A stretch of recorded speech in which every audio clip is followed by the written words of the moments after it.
learners, I am Fronica ma'am. Today we are taking class 10 mathematics chapter number 1 real numbers. ठीक है, तो पहले आपको यही पता होना चाहिए कि रियल नंबर्स क्या होते हैं. अगर आपको ये नहीं पता तो चैप्टर आगे बढ़ने का कोई मोटिव नहीं है. तो रियल नंबर्स क्या होते हैं मैं आपको आज बताती हूँ. ऐसे लगता है छोटी क्लास में आपने पढ़ा भी होगा, तो मैं उसको इलाबरेट करके बताती हूँ. देखिए, रियल नंबर जो होते हैं rational number plus irrational number. Real number क्या होते हैं? रैशनल नंबर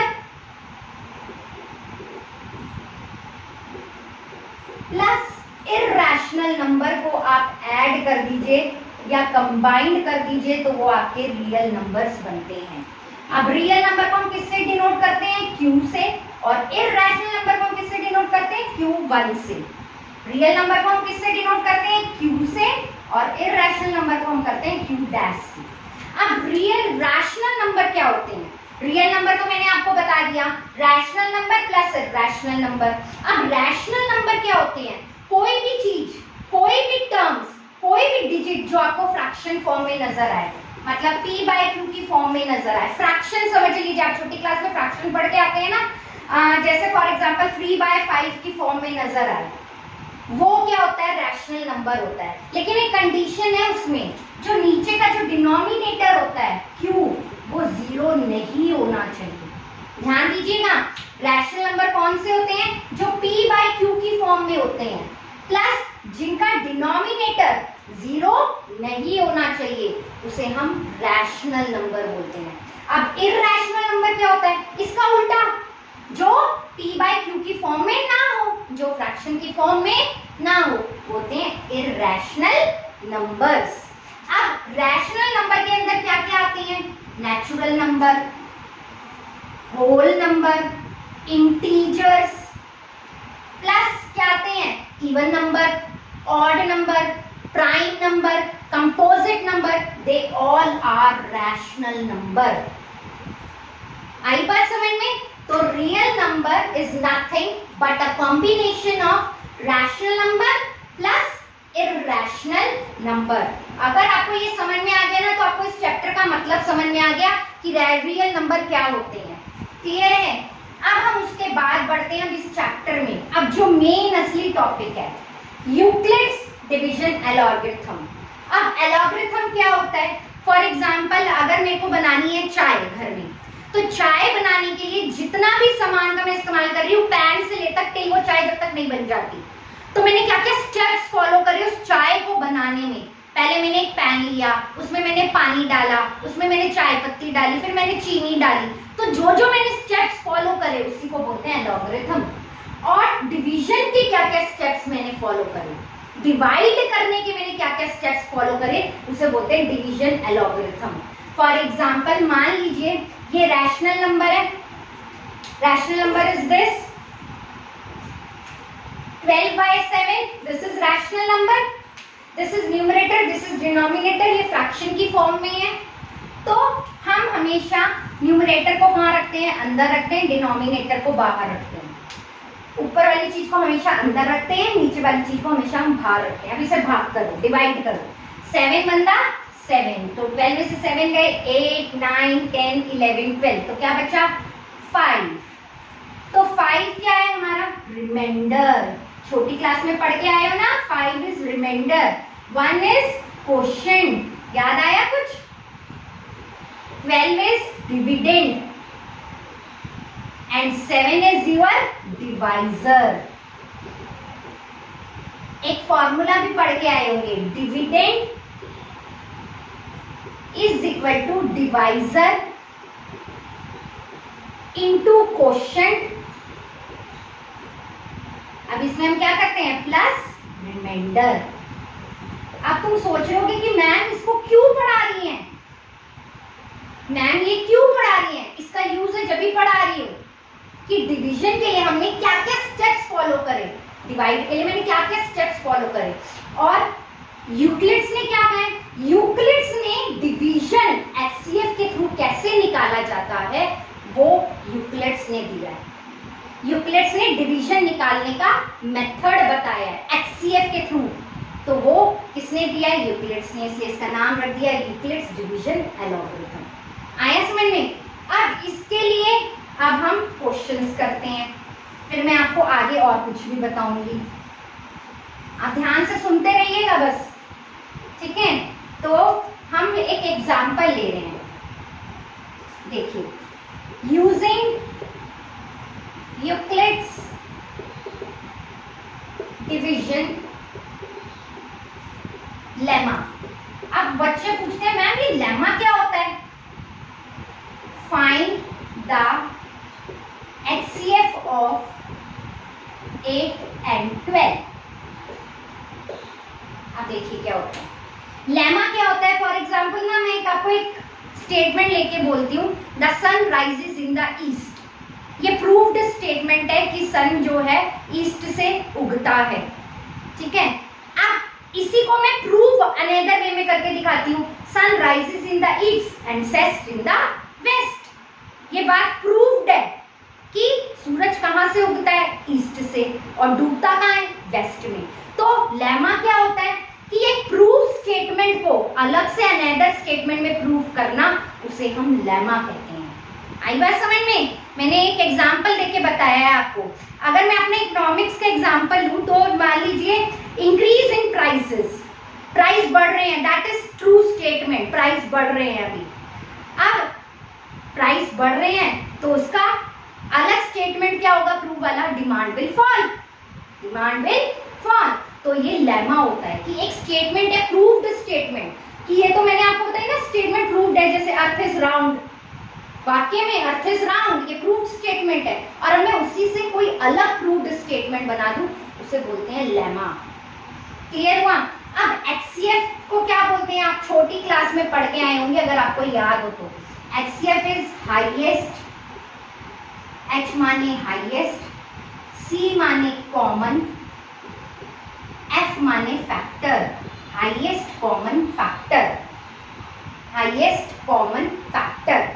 अब 8 और 12 का मैंने एग्जांपल लिया, मेरे को 8 के फैक्टर्स बताने हैं। फैक्टर्स वो होते हैं, ये जो 8 रकम है ना, 8 नंबर फैक्टर्स, वो फैक्टर्स होने चाहिए जिससे अगर आप भाग करो ना 8 को, वो पूरी तरह से भाग हो जाए, पूरी तरीके से भाग हो जाए। फॉर एग्जाम्पल 1, 2 की टेबल से पूरा भाग हो जाता है ना, 2 4 द 8। अब 4 to the 8, 4 से 8 पूरी तरह भाग हो जाता है, 4 to the 8, और एक 8 खुद, 8 1 the 8, ये पूरी तरह भाग हो जाता है ना 8। अब ऐसे 12 का बताइए, 1, नेक्स्ट 2 6 the 12, पूरा भाग हो गया 12, then 3 4 the 12, then 4 3 the 12, then 6 2 the 12, and last 12 1 the 12, पूरा भाग हो गया, 12 पूरा भाग हो गया ना। अब फैक्टर तो हो गए, अब बात हुई कॉमन। अब कॉमन क्या है? दोनों में कॉमन है 1, दोनों में कॉमन है 2, दोनों में कॉमन है 4, कॉमन निकल गए ना दोनों में। अब सबसे बड़ा कॉमन कौन सा है? 4, तो इसका HCF कितना आएगा? HCF is 4। आप करके भी देख लो, करके देखते हैं। 8 और 12 कौन सा बड़ा है? 8 बड़ा है या 12 बड़ा है? 12। तो जो बड़ा होता है उसे हम रखते हैं अंदर, जो छोटा होता है उसे रखते हैं बाहर। तो 8 1 the 8, 12 में से 8 गया, 9 10 11 12, 4 बच गया। अब ये 8 कहाँ जाएगा? अंदर, 4 to the 8। देखिए रिमाइंडर इज 0, तो HCF क्या आया? 4। देखा, मैंने इसे प्रूफ कर दिया, हाईएस्ट कॉमन फैक्टर। आया समझ में? आई थिंक आपको समझ में आया होगा, सारे बच्चों के डाउट्स क्लियर हो रहे होंगे, ठीक है? This is 10th class, please बड़े सीरियसली होके समझिएगा class, it's a very important topic, और इम्पॉर्टेंट हो या ना हो, बोर्ड में हर चीज इंपॉर्टेंट है। इस साल कोई भी चीज रिड्यूस नहीं हुई है, आपका सिलेबस कोई रिडक्शन का CBSE ने अभी तक कोई इन्फॉर्मेशन नहीं दी है। तो आप स्टार्टिंग से जैसे जैसे समझते चलेंगे, आपको कंसेप्ट इजी लगते चलेंगे। और अगर आपको ये कंसेप्ट समझ में आ गया ना तो ये एक्सरसाइज बहुत इजी है, ये चैप्टर इजी हो जाएगा आपके लिए। क्लियर है? तो अब हम करेंगे एक्सरसाइज के क्वेश्चंस।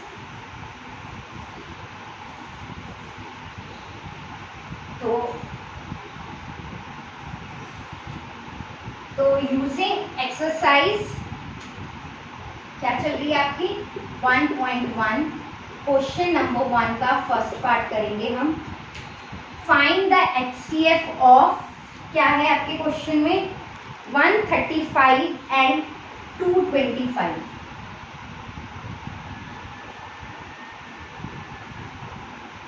आपको इन दोनों का एचसीएफ निकालना है। ठीक है, अब देखिए हम क्या करेंगे, लिख लीजिए पहले 135 एंड 225। एक रूल और मैं आपको सिखाती हूँ यूक्लिड्स डिवीजन एलॉगरिथम का। दैट्स, देख लीजिए, a is equal to B Q plus R. a is your dividend,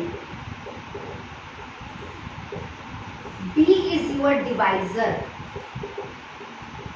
q is your quotient, r is your remainder. ये यूक्लिड्स ने दिया है जो मैं आपको भी समझा चुकी हूँ। बच्चे डर जाते हैं, क्या स्टेटमेंट है, is equal to B Q plus R. Okay, अब इन्होंने एक स्टेटमेंट लिखा है 0 is less than equal to R is less than B. मतलब जो आर है ना आपका रिमाइंडर, वो हमेशा लेस होना चाहिए किससे, डिवाइजर से। आप मेरी बात समझ रहे हैं? जो भी आपका रिमाइंडर आएगा उसे डिवाइजर से कम होना चाहिए, ज्यादा नहीं। Remainder is less than divisor, ठीक है। एंड 0 इज लेस देन या इक्वल टू, और जो आपका रिमाइंडर होना चाहिए वो ये होना चाहिए। क्लियर हुआ? ये बात याद रखिए चलिए, इसमें रिमाइंडर हमेशा आपका डिवाइजर से कम होना चाहिए। अगर आपका रिमाइंडर डिवाइजर से ज्यादा आ रहा है तो कुछ तो गड़बड़ है। क्लियर है? आई बात समझ में? तो ये आपको रूल याद रखना है। चलिए, तो अब हम क्या करेंगे, सिंपल एचसीएफ निकालेंगे लॉन्ग डिवीजन मेथड से, जो आप छोटी क्लास में करके आए हैं। कौन सा बड़ा है, 225 इज ग्रेटर। इन दोनों में से कौन सा बड़ा है, 225। तो मैं अंदर किसे रखूंगी, 225 को, और 135 को बाहर। तो कितने पे गया, 1 पे। तो ये क्या आया, 12 में से 3 गए, 4 5 6 7 8 9 10 11 12। तो कितना आ गया, 90। अब ऐसे ही करते हैं ना। देखिए पहले हमारा क्या था, रिमाइंडर 90 था। 90 रिमाइंडर जो है लेस देन है डिवाइजर से, डिवाइजर बड़ा है, मेरा 90 छोटा है। अब किस पे जाएगा,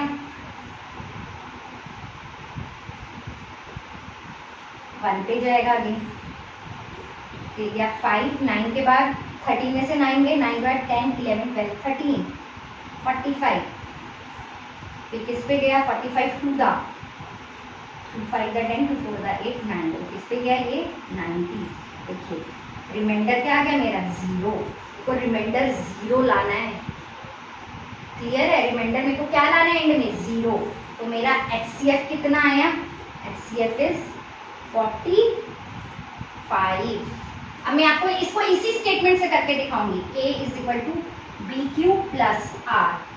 a इज डिविडेंड, डिविडेंड क्या था मेरा पहले, 225। b क्या है मेरा, डिवाइजर 135 इंटू क्वोशिएंट क्या था मेरा 1 प्लस रिमाइंडर क्या था मेरा 90। अब मेरा सेकंड टाइम में मेरा क्या हो गया, डिविडेंड 135, डिवाइजर कितना हो गया 90, क्वोशिएंट कितना हो गया 1, और मेरा रिमाइंडर कितना आया था 45। नेक्स्ट स्टेप में मेरा डिविडेंड क्या हो गया 90, देन मेरा डिवाइजर कितना हो गया 45 ये रहा, देन मेरा क्वोशिएंट क्या हो गया 2, और मेरा रिमाइंडर क्या हो गया 0। तो हम इसे लिखेंगे कैसे, HCF of 135 and 225 is nothing but 45. This is your question number 1 first part. Okay. Next question number 1 का सेकंड पार्ट करेंगे अब हम।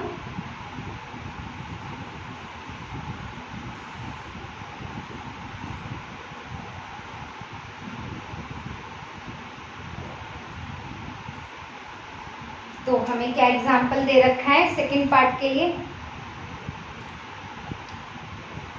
196 and 38,220।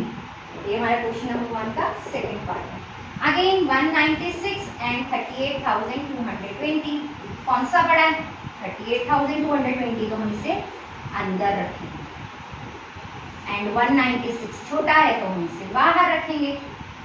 तो हम करके देखते हैं 196 टू द 12 to 9 190 200 1 3 9 1 पे जाएगा 196। तो 12 में से 6 7 में से 9 गए, 17 में से 9 गए, 9 के बाद 10 11 12 13 14 15 16 17, ये हो गया 1862। तो हमारे किस पे जाएगा? 7 से करके देखें, 9 से करके देते हैं, 6 9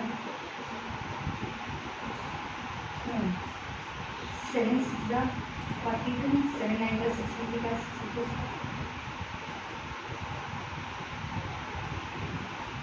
नहीं 196 9 पे करके देखो 54 9 9 81 82 82 85 86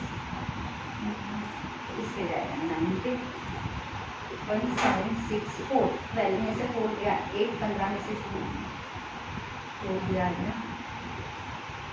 196 5 बताइए पूरा जा रहा है 5। तो हमारा रिमाइंडर कितना आ गया? 0। क्लियर हुआ? तो अब हम इसे इसी फॉर्म में भी कर सकते हैं, a = bq + r।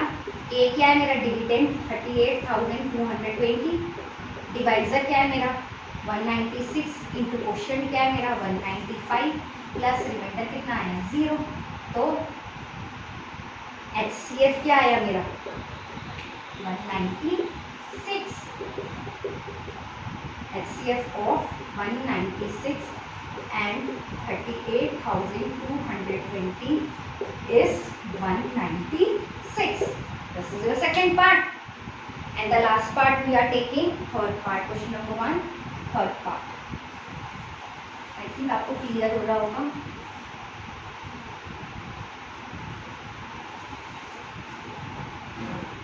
Last part है, उसके बाद हम नेक्स्ट क्लास में करेंगे 867 and 255।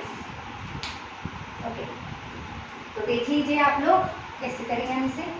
867 and 255 कौन सा बड़ा है? 867 है तो ये अंदर जाएगा, 255 छोटा है तो ये बाहर रहेगा। ये पे जाता है, देखते हैं 2 से करके देखते हैं।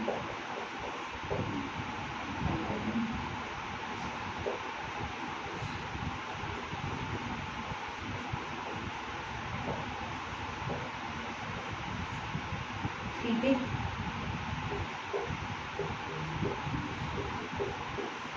किस पे जाए? ठीक है,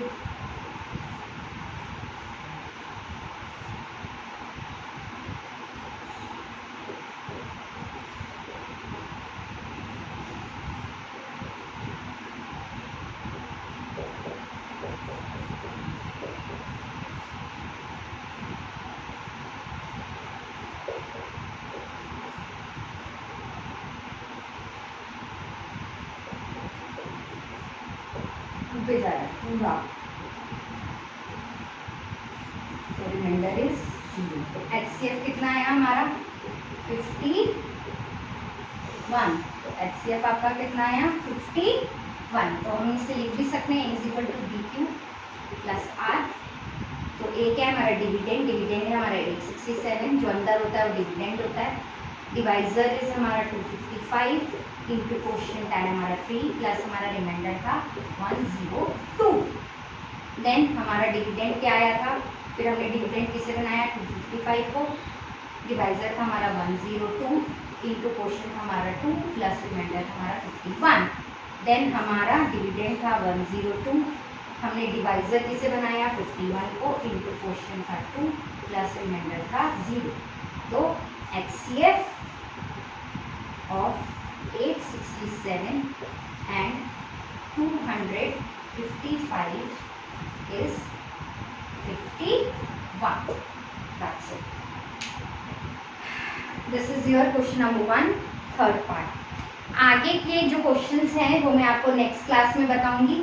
और प्लीज़ मेरे क्लास जो है आप लोग लाइक शेयर एंड सब्सक्राइब मेरे चैनल को जब करते हैं तो बेल आइकन को भी ज़रूर प्रेस करिएगा, ठीक है। इसकी नेक्स्ट वीडियो आपको मुझको नेक्स्ट क्लास में देखने को मिलेगी। जितना ज़्यादा आप सब्सक्राइब करेंगे उतनी ज़्यादा मेरी वीडियोस आगे आएंगी और आप मेरे चैनल को आगे से आगे देख पाओगे, मेरी मैथ्स की वीडियो को। Thank you, stay home, stay safe.